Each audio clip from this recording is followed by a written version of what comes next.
मेरी ननद कैसे बन गई सौतन। मेरा पति जब भी मेरे पास आता था, मेरी ननद को मिर्गी का दौरा पड़ जाता था। यह एक बड़ी ही अजीब इत्तेफाक वाली बात थी और मैं हैरान थी मेरी ननद को पता कैसे लगता है। अब मुझे शक हो गया था। मैं एक दिन अचानक ननद के कमरे में गई और मैंने उसको कमरे से बाहर निकाल दिया। मेरी इस हरकत से मेरी ननद बहुत घबरा गई और ज़ोर ज़ोर से दरवाज़ा पीटने लगी, जैसे कमरे में उसने कोई खजाना छुपा रखा हो और मैं चोरी कर लूँगी। मैंने अपनी ननद की एक न सुनी और कमरे की तलाशी लेनी शुरू कर दी। शायद कोई सुराग मेरे हाथ लग जाए। मेरी ननद मेरे इस रवैये से बौखला गई। कमरे में तो कुछ भी नहीं मिला। जैसे ही मैं बाथरूम का दरवाज़ा खोलती हूँ तो सामने ऐसी चीज़ है कि मेरे पैरों तले से ज़मीन निकल गई।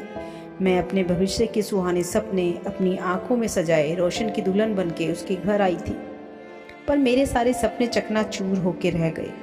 जब रोशन मेरे से प्यार भरी बातें कर रहे थे, अचानक कमरे के बाहर हल्ला मच गया। रोशन के साथ मैं भी परेशान हो गई। रोशन मुझे कमरे में अकेले छोड़कर बाहर की तरफ दौड़े।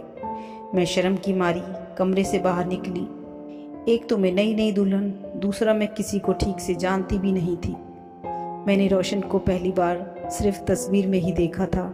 फिर मैं कमरे में रोशन का इंतज़ार करने लगी तो एकदम से पता चला कि मेरी ननद को मिर्गी का दौरा पड़ गया है।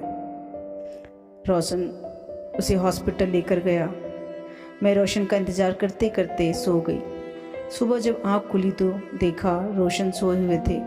सारी रात उसकी हॉस्पिटल में गुजर गई।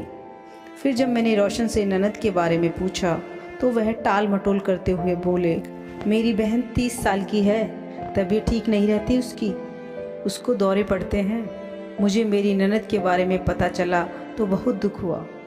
फिर अगले दिन रोशन नौकरी की तलाश में दूसरे शहर चले गए।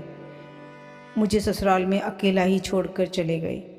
फिर मैंने घर के सारे काम करने शुरू कर दिए। मुझे काम करते देख मेरी ननद बोली कि आप काम मत करें, मैं सारा काम करूँगी। फिर मैंने ननद को बोला, दीदी आप घर का सारा काम करोगी तो ज़्यादा बीमार पड़ जाओगी। मेरी यह बात सुनकर मेरी ननद मेरे से गुस्सा हो गई और बोलने लगी, क्या मैं आपको दीदी लगती हूँ? मुझे क्या जताना चाहती हो, तेरे से बहुत बड़ी हूँ? चिल्लाने लगी और रोने लगी, जबकि मैंने तो प्यार से दीदी ही बोला था। लेकिन वह गलत समझ गई। फिर क्या वजह थी मुझे कुछ समझ नहीं आ रहा था। शायद यही उसकी बीमारी थी। और हफ्ते के आखिरी दिन में रोशन भी आ गए। मैं बहुत खुश हुई और अच्छे से तैयार हो गई और कोई भी काम को हाथ नहीं लगाया। रोशन ने बताया कि मैं सिर्फ एक दिन के लिए आया हूँ और रविवार को चला जाऊँगा।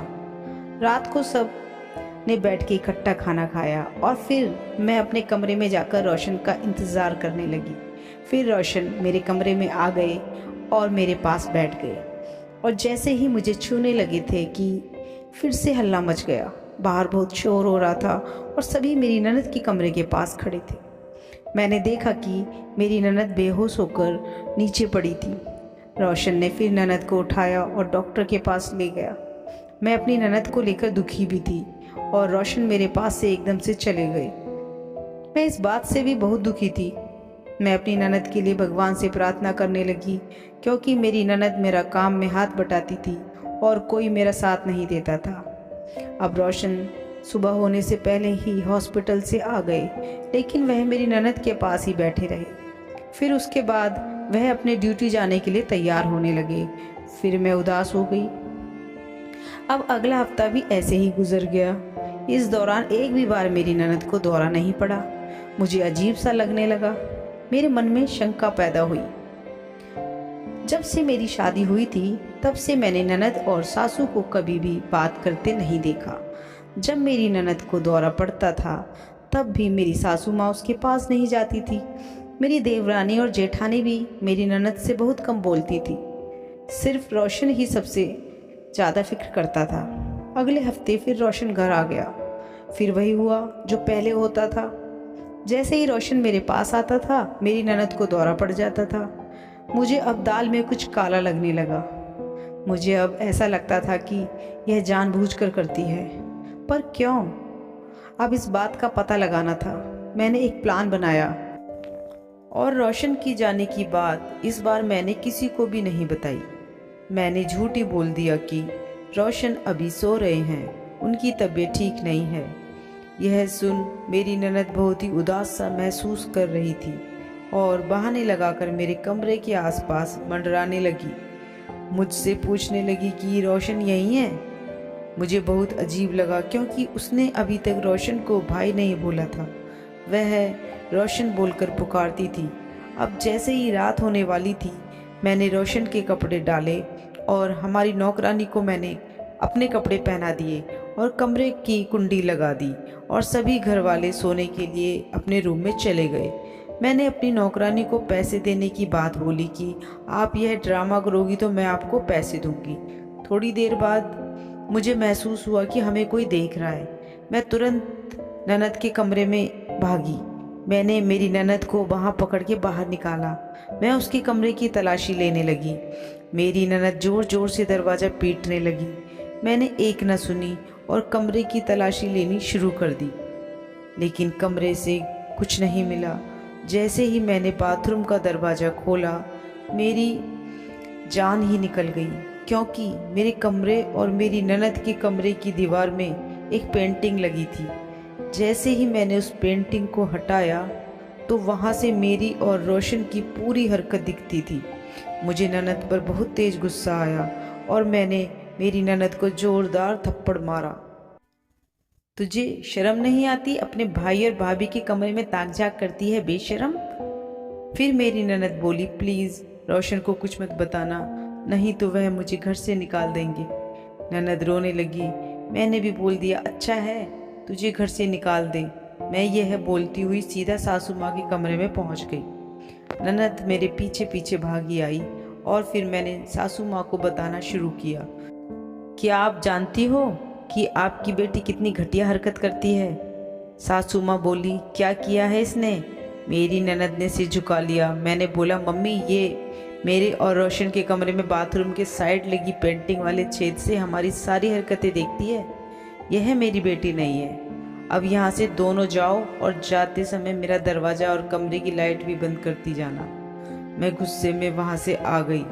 मेरे दिमाग में बस यही बात घूम रही कि आखिर सासू माँ ने ये क्यों बोला कि ननद उनकी बेटी नहीं है। क्या पता इनकी सौतेली बेटी हो। मैं सोच सोच कर परेशान हो रही थी और अचानक से मेरी आंख लग गई। फिर मैं सुबह उठी तो सब कुछ शांत हो गया था। फिर मैंने सोचा, रोशन आएगा तो उनको बोलूँगी ननद का ब्याह कर दो, इसके भी कुछ जज्बात होंगे। फिर रोशन अगले हफ्ते घर आए। मैंने वही बात दोहराई कि ननद की शादी कर दो। फिर वह हैरानी से मेरी तरफ देखने लगे और बोले कि आज तो ये बात बोल दी है, इसके बाद दोबारा ऐसी बात मत बोल देना। यह बोला कि कमरे से बाहर चले गए। और सुबह उठते ही रोशन ने बोला, मुझे कमरा मिल गया है, अपना सारा सामान पैक कर लो। मेरे साथ चलना है तो मैं आपको वहीं पे रखूँगा। और साथ ही मेरी ननद को बोला कि तुम भी तैयार हो जाओ। मैंने झट से बोल दिया, इसे क्यों लेके जा रहे हो? रोशन बोले, इसका यहाँ पे कौन ध्यान रखेगा? मैं वहाँ पर इसका भी ध्यान रख लूँगा, यह बीमार रहती है। यहाँ भी मैंने दिल पे पत्थर रख लिया और रोशन के साथ नए रूम में शिफ्ट हो गई और मेरी ननद भी साथ में ही शिफ्ट हो गई। मैंने सोचा रोशन को सब कुछ बता दूंगी। रात को जैसे ही रोशन मेरे कमरे में आए, मेरे पास बैठे, मैंने सारी कहानी बताई। सुनो जी, आपकी बहन रात को हमारे कमरे में झांकती है और सासू माँ जी ने भी बोला था कि यह आपकी बहन नहीं है। तभी रोशन ने गुस्से से ननद की तरफ देखते हुए बोला, क्या तुम सच में देखती हो? लेकिन ननद ने मना कर दिया। मैंने बोला कि इसे घर से निकाल दो, लेकिन इस बात पर रोशन ने मेरे मुंह पर जोर से तमाचा जड़ दिया और बोला, आज तो बोल दिया है, आज के बाद मत बोल देना। फिर वही मिर्गी का दौरा, बुखार आना, ऐसे ऐसे ड्रामे हर रोज मेरी ननद करने लगी। एक दिन रोशन ड्यूटी पर थे। पीछे से मेरी ननद को बहुत जोर से उल्टियाँ लग गईं। मैंने रोशन को फ़ोन किया कि इसको उल्टियाँ लगी हैं और यह बहुत बीमार है। तभी रोशन बोले कि जल्दी से इसे डॉक्टर के पास लेकर जाओ। मैं उसे डॉक्टर के पास लेकर जाती हूँ। जब डॉक्टर चेक करते हैं तो मेरे होश उड़ जाते हैं। डॉक्टर ने बोला कि यह प्रेग्नेंट है और कुछ ही देर में रोशन भी वहाँ पर पहुँच जाते हैं। उसको सब बताती हूँ कि पता नहीं कहाँ पे मुँह काला करके आई है यह। प्रेग्नेंट है तभी रोशन आता है और उसको गले से लगा लेता है। मैं देखकर हैरान रह जाती हूँ। तभी रोशन मेरी तरफ देखते हुए बोलता है कि इसका नाम कविता है, यह मेरी पहली पत्नी है। यह सुनते ही मेरी आंखों के आगे अंधेरा छा जाता है।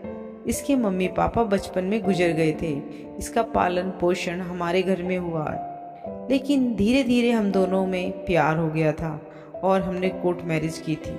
लेकिन माँ इस बात से खुश नहीं थी और 5 साल से इसको कोई बच्चा भी नहीं हुआ था। माँ कविता को बांझ कहती थी, तो मैंने माँ की खुशी के लिए तुमसे शादी कर ली। शायद तुम्हारे आने से ही हमारे घर में खुशियाँ आई हैं। और कुछ दिनों के बाद मैं भी प्रेग्नेंट हो गई और रोशन बोलते हैं, देखो हमारे घर में 2-2 खुशियाँ आ गई हैं। फिर एक दिन रोशन ने मुझसे कहा, हो सके तो मुझे माफ़ कर देना, और कविता बहुत अच्छी लड़की है, हो सके तो उसके साथ एडजस्ट कर लेना प्लीज़, हम तीनों मिलकर साथ रहेंगे। फिर मैंने भी अपने मन को समझा लिया और आज हमारे दोनों के पास एक एक बेटा है और आज हम खुशी से रह रहे हैं। हमारी माँ भी हमारे साथ ही रहती है। दोस्तों, यह कहानी आपको कैसी लगी हमें कमेंट में